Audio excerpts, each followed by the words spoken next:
It's an incredible honor to stand before you here today at the Oshkosh Area School District's second annual Dr. Martin Luther King Jr. Day celebration. I want to thank the organizers, staff, and community members who made this event possible, especially Mr. Anthony Miller, who first brought this event to life last year. Thank you as well to everyone here who showed up this morning, not just to remember Dr. King, but to continue his work. Every year, this day asks us to remember Dr. King's legacy. It should challenge us to understand that his dream wasn't just a moment in history, it was a movement. This day also asks us to remember that Dr. King's dream wasn't his alone. It wasn't for one people or one generation. It was for everyone, everywhere, all the time. Today's theme, true peace is not merely the absence of tension, but the presence of justice, is calling us deeper into Dr. King's dream, while also calling on us to wake up. As I reflected on today's theme, I realized how easy it is to mistake silence for peace. Sometimes we think that if things look calm and no one's arguing or marching or protesting, that things are fine, but it's not. With these words, Dr. King warned us that peace without justice isn't real peace. It's just quiet pain. It's injustice hiding behind comfort. It's silence while others are screaming. The true pursuit of justice increases tensions. It doesn't reduce them. This tension comes from the fact that many of those who benefit from the status quo often view rights and liberation as a finite resource. They see the long overdue empowerment of others not as their own progress, but as their disempowerment. They mistakenly believe that for one person to win, someone else must lose. This is simply terrible math, unacceptable math. The reality is that justice is a multiplier, not a subtractor. Justice isn't a limited currency to be hoarded. Peace without justice is a facade, a forced quiet, an illusion that allows you to sleep peacefully while the world outside your door is on fire. Speaking of sleep, can I ask you to close your eyes for a moment and think of a time in your life when you were excluded from something important to you? Now imagine that it wasn't just you who was excluded, but your whole community and your whole family. And not just excluded from one thing, but everything. What would you do? While you think about how that might make you feel and what you might do in response, I want us to reflect on what Dr. King actually did in the face of exclusion and in the absence of justice. Dr. King fundamentally changed his world in more ways than I can name up here today. But the two that stand out to me the most are one, the marches he led, and two, the words that he hoped would wake us up. On March 7th, 1965, Dr. King led the march from Selma to Montgomery to demand the right to vote. Hundreds of people joined him. Men, women, children, black and white, side by side, walking for fairness, walking for freedom, walking for peace, and walking for justice. They faced hatred, violence, and fear, but they kept walking.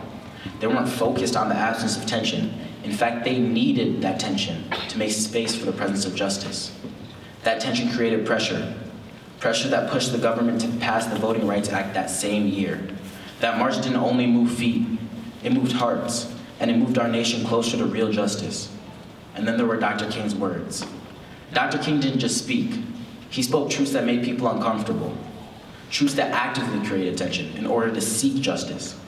Dr. King used tension as a tool, using his voice to demand that this country wake up. At the same time, that tension built bridges, ignited courage, and challenged us to remember that none of us are free when any one of us is chained.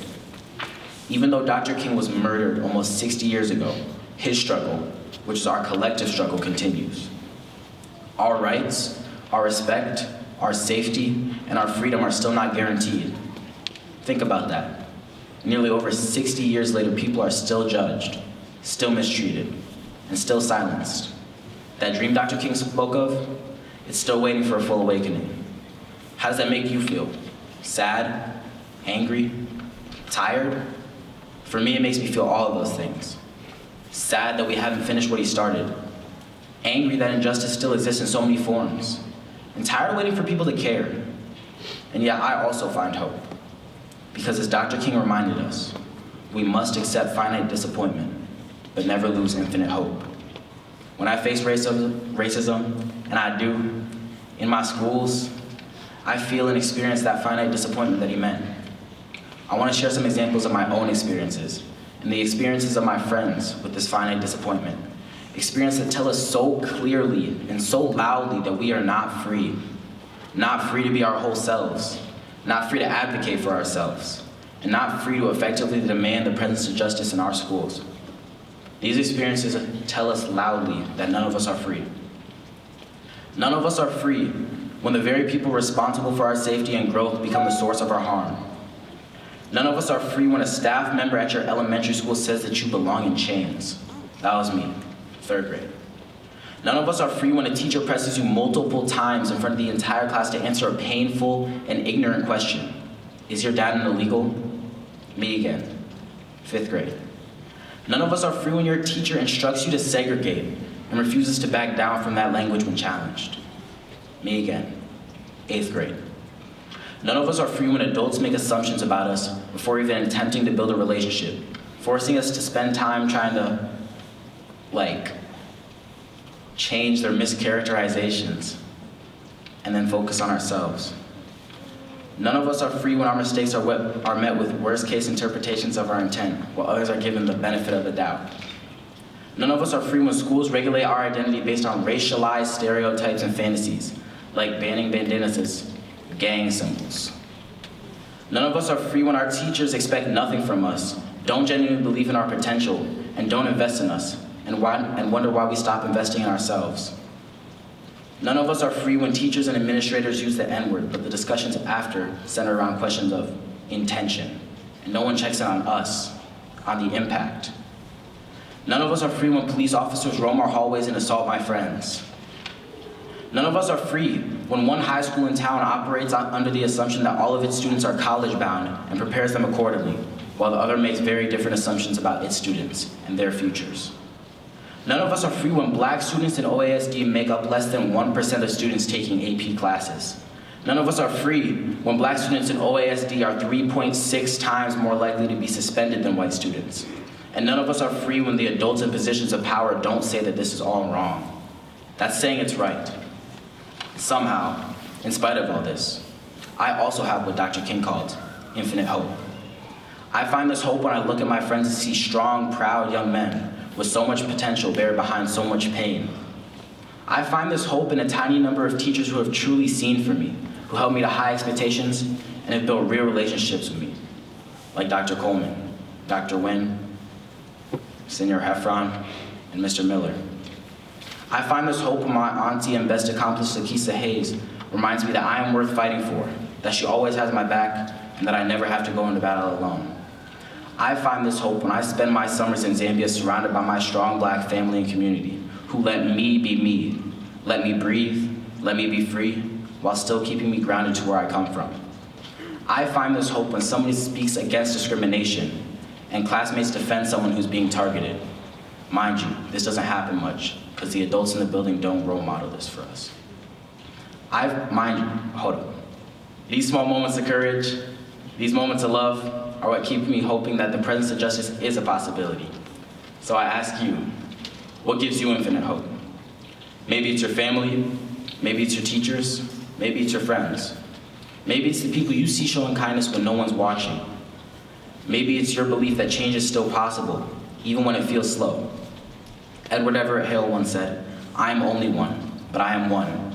I cannot do everything, but I can do something." So what's your something? Will you stand up when someone's treated unfairly? Will you challenge discrimination? Will you believe the stories and experiences of the Black people in your life at face value? Do you have Black people in your life? Would you use your voice, your art, your creativity, and your courage to make a difference? Because right now, more than ever, we need people who will do something. We don't need more people waiting for permission. We need people who refuse to choose comfort over justice. We need people who understand that equality isn't optional, it's essential. Dr. King once said, "We know through painful experience that freedom is never voluntarily given by the oppressor. It must be demanded by the oppressed." So how will you demand freedom? Will you vote? Will you march? Will you learn? Will you teach? Will you disrupt? Will you challenge the status quo? Will you listen to those whose voices are ignored? As Dr. King said, "Darkness cannot drive out darkness. Only light can do that." And I will stand firm with him in the belief that hate cannot drive out hate. Only love can do that. And love, real love, is not passive. It's not the kind of love that stays quiet when someone's hurting. It's the love that shows up, stands up, and speaks out. It's the kind of love that drove Dr. King to keep marching when people called him a troublemaker. That's the kind of love our world needs today. The kind that tells the truth. The kind that doesn't turn away. The kind that builds peace not through silence, but through demands for freedom and justice. So now as I look out to all you, students, educators, parents, community members, I want to remind you, every one of us plays a part. Peace doesn't begin somewhere out there. It begins here, right now, in how we treat each other every day. And as Dr. King reminds us, peace is truly about the presence of justice. The presence of justice makes itself known when students who look like me have teachers who look like them. The presence of justice makes itself known when our curriculum honors the history of all people, not just the comfortable parts of some. The presence of justice makes itself known when safety in our hallways doesn't mean when safety in our hallways means students feel protected and respected, not watched and suspected. The presence of justice makes itself known when students at both high schools have the same opportunities for success, regardless of their zip codes or the color of their skin. The presence of justice makes itself known when the school board stops dismissing away the data and starts taking responsibility for the disparities that sideline Black brilliance. The presence of justice makes itself known when our city council is not just a row of middle-aged white men, but a true reflection of the diverse voices that call Oshkosh home. The presence of justice makes itself known when we make sure everyone feels welcome and heard in our neighborhoods. The presence of justice makes itself known when we listen and learn from someone who's different from us. The presence of justice makes itself known when we choose courage over comfort, love over hate, and justice over indifference. The theme of this celebration, true peace, is not merely the absence of tension. It is the presence of justice, is calling us to wake up. So today I challenge you, when you leave this room, don't let this just be another ceremony. Carry the message forward. Live it. Speak it. Practice it. Get up, get involved, and get to work. There's so much still to do. We owe that to Dr. King, we owe it to ourselves, we owe it to each other, and we owe it to everyone who will come after us. As Dr. King told us, tomorrow is today, and there is such a thing as being too late. Well,